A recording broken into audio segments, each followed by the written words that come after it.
So we're out here in Elkton, Maryland by the Turnquist Apartments. And I would go a little further, but unfortunately there's no pets allowed. Well, the reason we're here is because this entire area is rumored to be haunted. There's been stories told by several former residents of these townhouses, and apparently there's a very high turnover rate of people coming and going, moving in and out of these apartments. Now, the reason for this is way back in 1963, this was all cornfields, it was all farmland. These townhomes were not here. And on December 8th, 1963, there was a Pan Am Flight 214 that was heading out of Baltimore. They had returned from Puerto Rico, stopped in Baltimore to fuel up, and they were heading from Baltimore to Philadelphia. And as they flew over Elkton, Maryland, right in this area, right over this cornfield, the plane was struck by lightning. And there were residents up along the main road. There were still houses along the main road there, Delancey Road. And they reported seeing this ball of fire coming out of the sky. One guy talked about the wing flipping up in the air and spinning around as the plane came crashing to the ground. One man worked for the volunteer fire department and ran a block up to the fire department. And by the time they got out here, the plane had plummeted into the ground so far that there were pockets of fire literally in the ground. There were 81 people that died in that crash, and that's including the crew and the passengers. Now, debris was flying out of the air. Some said that it was landing on cars that were nearby and all over the place. But the cornfields out here were just scattered with this wreck, and they had extensive search parties out here, and it took them quite some time to locate all the family members and get the belongings back to the people. But many strange occurrences have happened out here. There have been the cries, the yells in the night. There was one person who formerly lived in these apartments, a story we read, and he said that he was a little kid and he was always afraid of his room. So he had an imaginary friend, and the imaginary friend told him that he flew in here on a plane. So that's interesting. And there were some other stories as far as the paranormal. There were. The number of stories here of the paranormal are just amazing. I mean, it's not very often that you see a place where an entire neighborhood is haunted, but this is one such place. And there are many stories of things like knocking and tapping on walls that's unexplained, and people hearing footsteps. One woman said she was out walking her dog at about 8:30 at night, and the dog started barking at something. And when she turned to look and see what the dog was barking at, standing only a few feet away from her was a woman in a long dress that looked like maybe she had like 1970s attire, she said. Of course, this was 1963, but there are other stories. A woman who came to stay with her sister in the townhomes that are right next to the apartment complex here said that she was sleeping in the guest room, and when she had woken up one night by the feeling of something sitting on the end of her bed, and when she sat up and looked at the end of the bed, there was a young girl that was about 5 or 6 years old sitting there staring back at her. There's a story of a young boy that appears in somebody's home and is just simply standing there crying. They described him as a young boy that was blonde. And there's also stories of children crying, "Mommy, mommy, mommy," all throughout the entire area. So it's kind of sad, but it seems like mostly it seems like children's spirits that were lost here. It was probably such an instantaneous crash that these people, especially the children, had no idea what was about to happen, and are just kind of confused and wandering around, thinking that they're, still alive. Yeah, that's something. Very sad story. Very. But we're going to go ahead and we're going to kind of patrol around here a little bit. It's a very active place. Cars coming and going. Probably now, this many years later, what is it? Almost 60 years later, 59 years later, almost to the date. aren't even aware of this tragedy that happened here on this land. And even some in the stories, they said they didn't know about the plane crash, and they moved in, started having strange things happening, and their neighbors had told them, yeah, there's been strange things happening at my place too, and this is why. So what we do is we walk around a place like this, as we look around a place like this, we go ahead and look for sounds of car horns that are mysteriously going off when there's really no one around. No explanation. No explanation, like a repeated car horn. But it's windy out. It is. And these are the kind of places that I like to come to and just experience. Just walk around a little bit, maybe drive down the streets a little bit, and we're listening for anything strange. We're seeing if this place feels strange, if there's any strange feel to this place. And how amazing would it be to actually catch a glimpse of an apparition still wandering around here? Sad, but it would be pretty impressive. So what's interesting is it is a very rainy night. Yes. So what's cool is being in a place like this when the conditions are almost, I mean, I haven't seen any lightning or anything like that, but imagine this was the scene back in 1963. Right. Minus the cars. Right. And the apartments. Right, and there was corn here. Yes. But people talked about, seeing the rain and not really noticing the lightning at first until there was this wishbone flash that came out of the sky, and that was the plane getting struck down. So wow, it is really coming down here. It is. This is something. Wow. Yeah, and the funny thing is that we're not too far from the anniversary of it.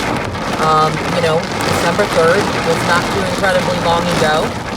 So I would think that if we were going to experience anything paranormal in this area, that it would occur on a night like tonight. Yeah, absolutely. I mean, this is the stuff that scary movies are made out of. Right. They did say that this was a kind of a strange storm for this time of year. It was driving rain, sleet, high winds, and lightning. And you can see just a glimpse. You can't get to it from here, but you can see just a glimpse of some townhomes over there. I believe those might be the Turnquist townhomes. It's townhomes and the apartments kind of right up against each other. Yeah. But one thing I did notice is that this apartment complex and the townhomes have a lot of little pond areas. And it makes me wonder if perhaps those ponds were some of the craters that were created by the crash, because they said there were a bunch of craters, giant craters, created by the debris falling out of the ground, or out of the sky and hitting the ground. They even called, is it Delancey Road out there? They even called it Crater Road. Yep. Now, I'll tell you what, I don't think it's paranormal by any means, but it's a coincidence that I would like to note. As Linda was reading this report of this plane going down, she said it actually happened at 8:58 p.m. As soon as she said that, I looked at the clock and it was 8:58 p.m. Yeah. Now, we weren't down here reading the report, but we were driving on the way up here, just kind of looking over some of the info, doing a little bit of research on the road, because this was something that we just decided, like, hey, we know about this plane crash. Let's look it up. Let's figure out where it happened, and let's go check it out, see what that area looks like, and see if we can see anything crazy. But we got a bunch of dead ends down here. Let's go ahead and back up. So I'm not sure how well you can see it, but these are the townhomes.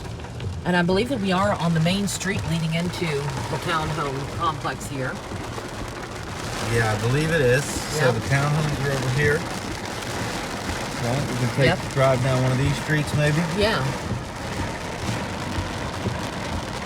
So they combed this whole field. Like I said, it was a cornfield back then. They combed this whole area, and it took them some time to recover All the victims of the plane crash. Yes, although some of the people that were the first to arrive on scene said that it wasn't long before they realized that there was going to be no survivors from this crash. That it was that much debris, and that the debris was so torn apart, and that, you know, the pockets of fire here and there, they said there was just no way that anybody could have survived something like that. There were two couples that were returning from their honeymoon in Puerto Rico. There was an employee of the Campbell Soup Company, a real estate broker. There were a few golf teams that were on this flight, as well as a Northeastern University alumni group that had taken a trip down there every winter to Puerto Rico. And there was a woman who was bringing her 3-year-old son up to Philadelphia to introduce him to her father and mother, I guess, for the first time ever, and never made it. Introduce him to her. It was her son? Yeah, it was her son, and she had been living down there somewhere and had never brought the boy up to meet her parents. Oh, so he was meeting his grandparents for the first time? Yeah. Oh, wow. And neither of them got there. Oh, man. I know. Isn't that terrible? That's crazy.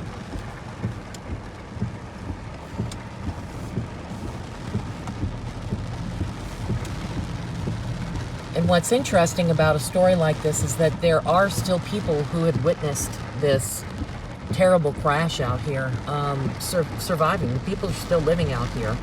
And it wasn't too long ago that they got together with some of the victims and exchanged some stories and just tried to remember these victims of this plane crash.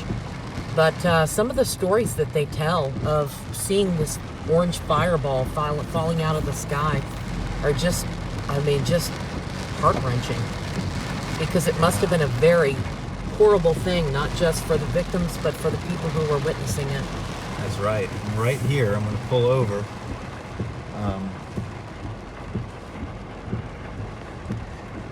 Because here is the monument to the victims of the plane crash. So we can't have come all this way and not get a look at this monument. Yes. And a quality look at it. So I'm going to brave the pouring rain and go out there and get a closer look.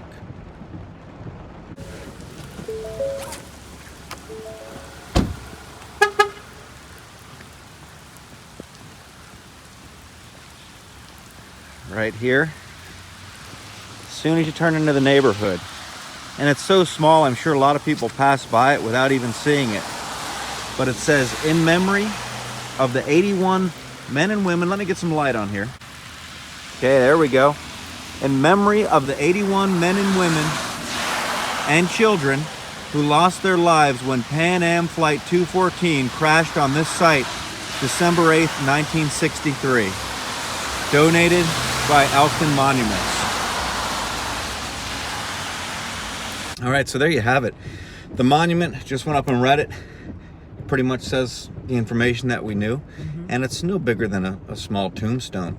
Like I said, it's easy to just, you could live here and not know if no one told you. Right. Unless you're curious, because you see a cross there with some flowers, you may at some point check it out. Right. But I'm sure there's a number of people, and obviously some of the reports say from people didn't even know there's a plane crash here. Right. So this monument, it says this is the site where it happened. So this might be the closest site to the actual plane crash. Though, like I said, debris was scattered all over the area. Right. There seemed to be reports of wandering spirits all through these townhomes and all through this area. Yes.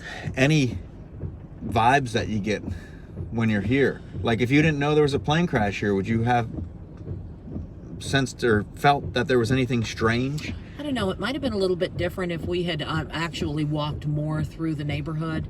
But, you know, of course, I was a little bit biased by the fact that I already knew the story behind the townhomes in this whole area. And it might just be because of that bias that it did feel a little creepy. And there were reports before the Turnquist apartments and townhomes were built here that people said this was the scariest place in the area. After the plane had crashed, they said, you know, this was known to be one of the darkest, scariest places. in the whole town of Elkton, Maryland. After it crashed? Yes. Right. So evidently there were kind of some creepy vibes for people who came to this area, after the plane crash and before the townhomes and apartments were even built here. Yeah, and they said, hey, why not build some townhomes there? Yeah, let's just throw some townhomes down Yeah, here. But there you have it. But you never know. When you buy a townhome or you buy a house, you never know what right history the land has seen. Type in your town, like if you're moving into here, type in Elkton, Maryland, haunted, and see what comes up. Because your house, your neighborhood may be on that list. That's right. And it's better to know that going in there. And hey, if it is on there, you'd be surprised. Sometimes it increases the value because there's a market.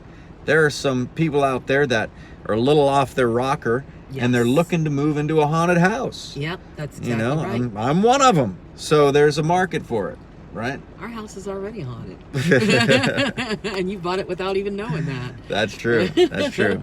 But yeah, sad story. I wish there was Very a bigger sad. monument, something that made it a little more known of what happened here. No real strange feelings walking around this area, though. I mean, it didn't seem like it was off by any means, anything other than just a regular old apartment complex.